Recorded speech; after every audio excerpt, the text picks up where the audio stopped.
Let's continue now to our terminology review. Terminology review, what I try to do here is cover the terminology that's found in the lesson, as in case lesson 1, and try to maybe drill a little deeper into it to make sure you understand any of the key terminology that's been presented. Occasionally, there'll be even additional terminology terms in these reviews that weren't in the presented in the lesson, and I'll try to cover those as well too. So we'll spend a few minutes and review all the important terminology that we covered in lesson 1.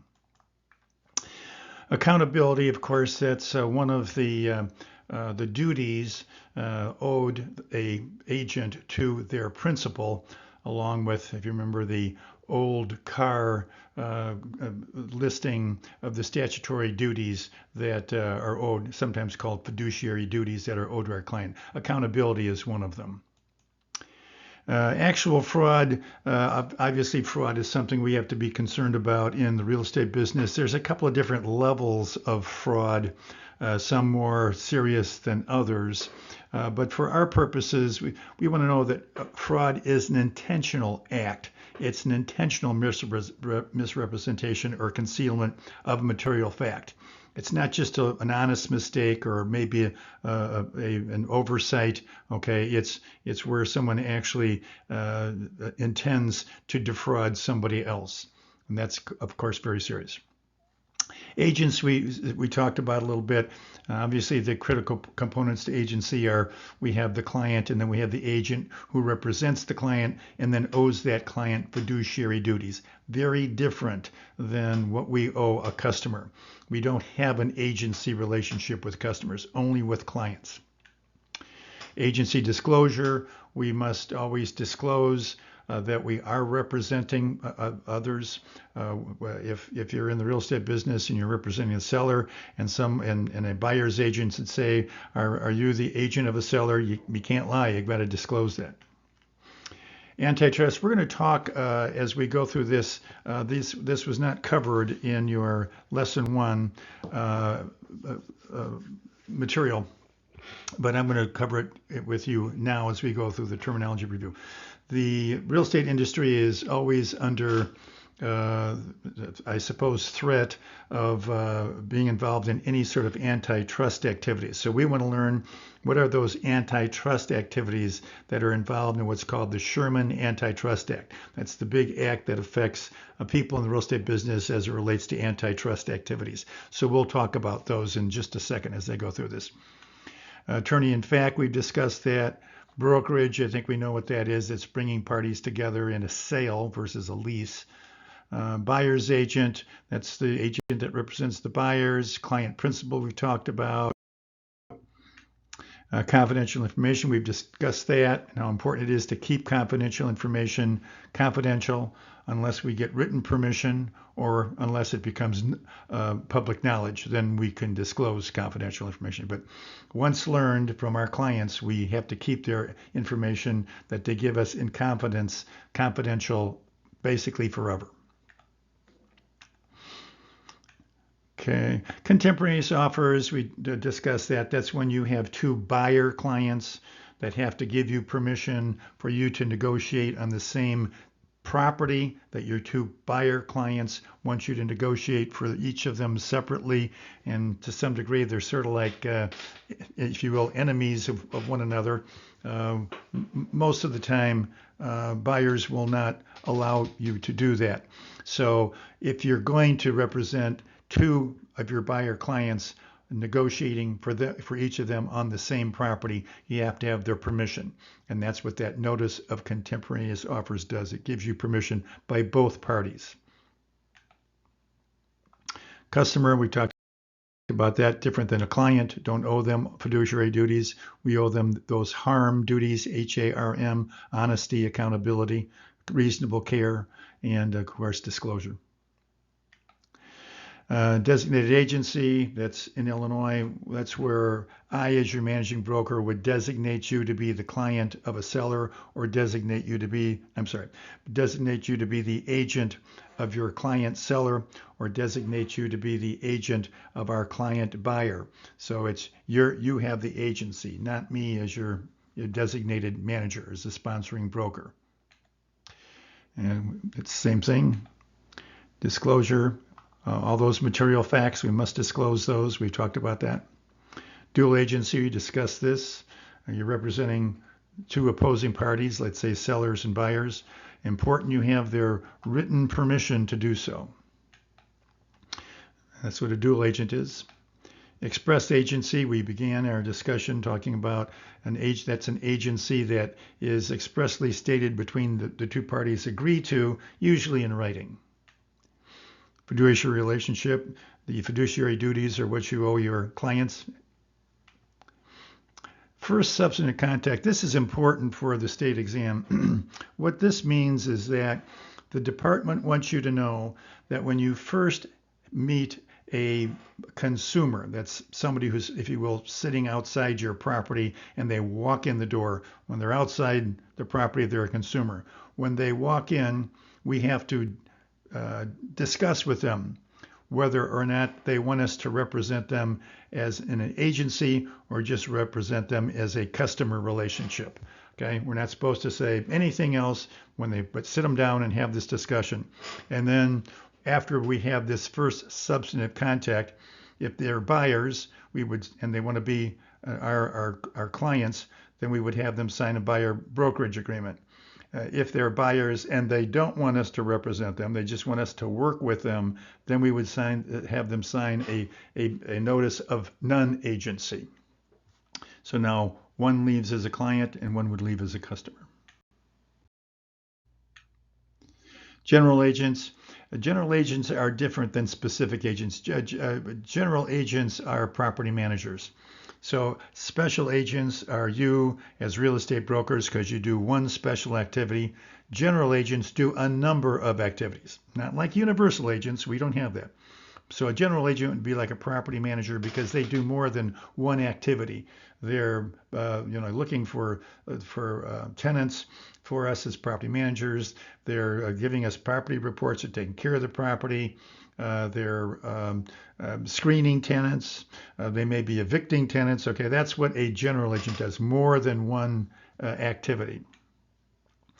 Gratuitous agency, you're working for free.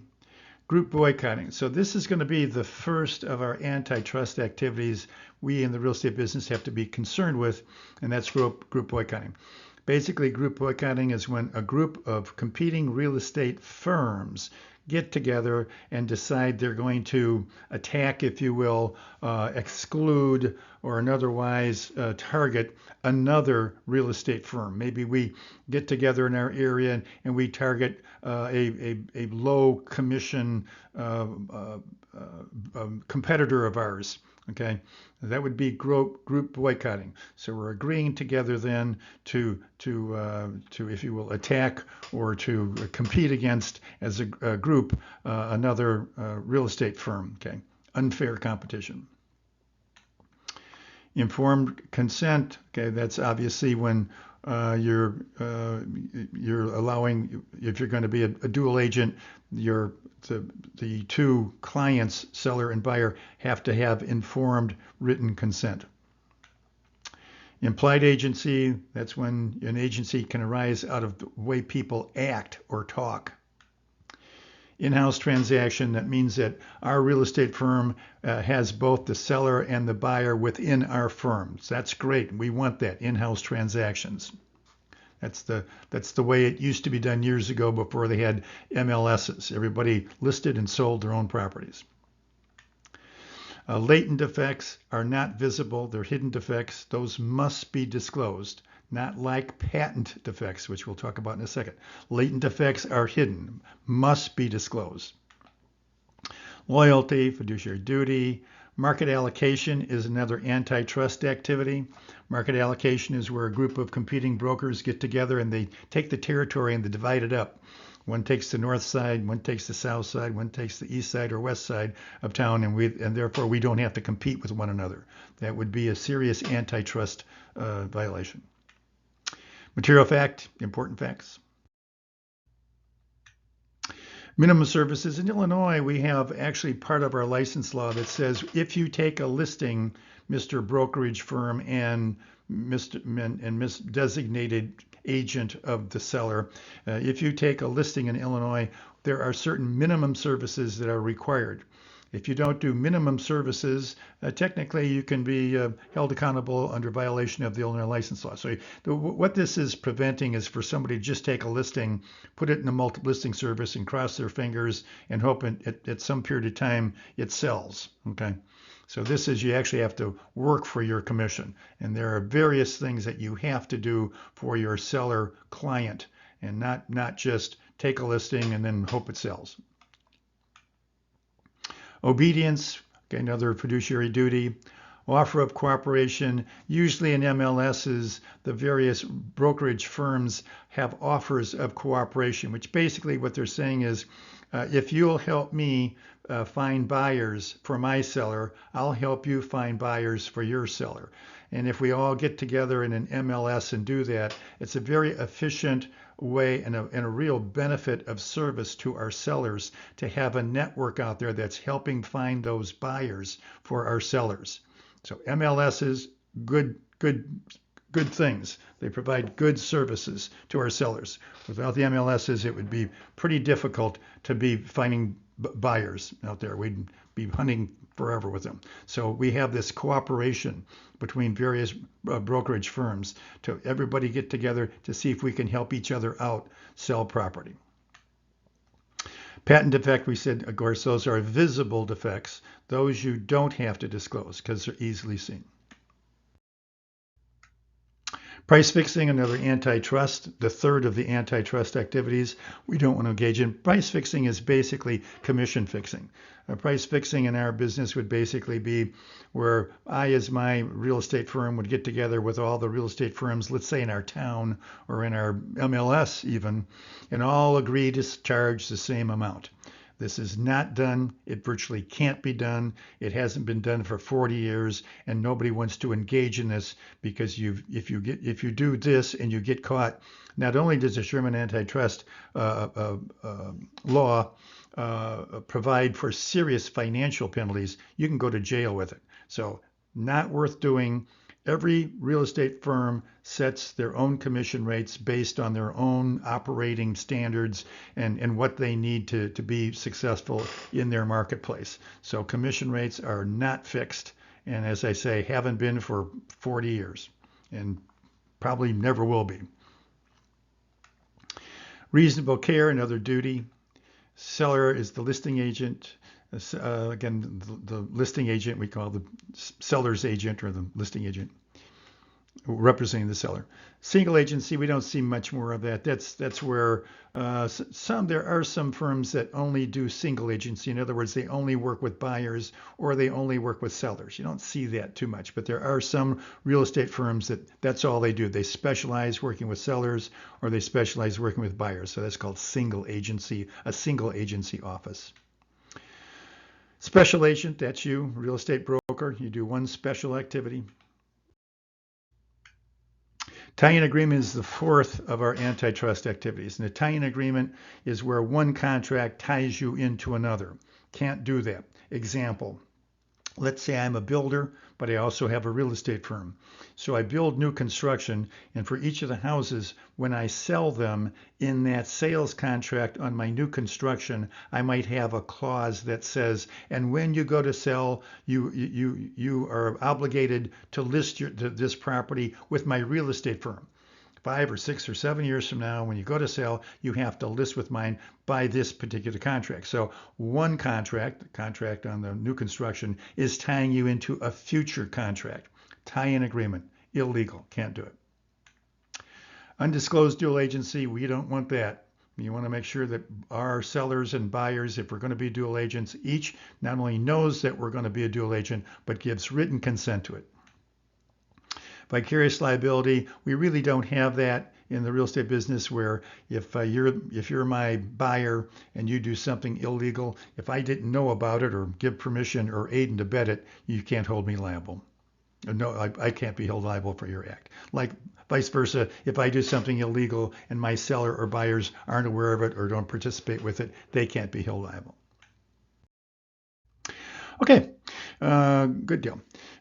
So what we want to do now is let's continue on to our next link in your course menu, and that will be the key concept review, and I'll be covering that with you.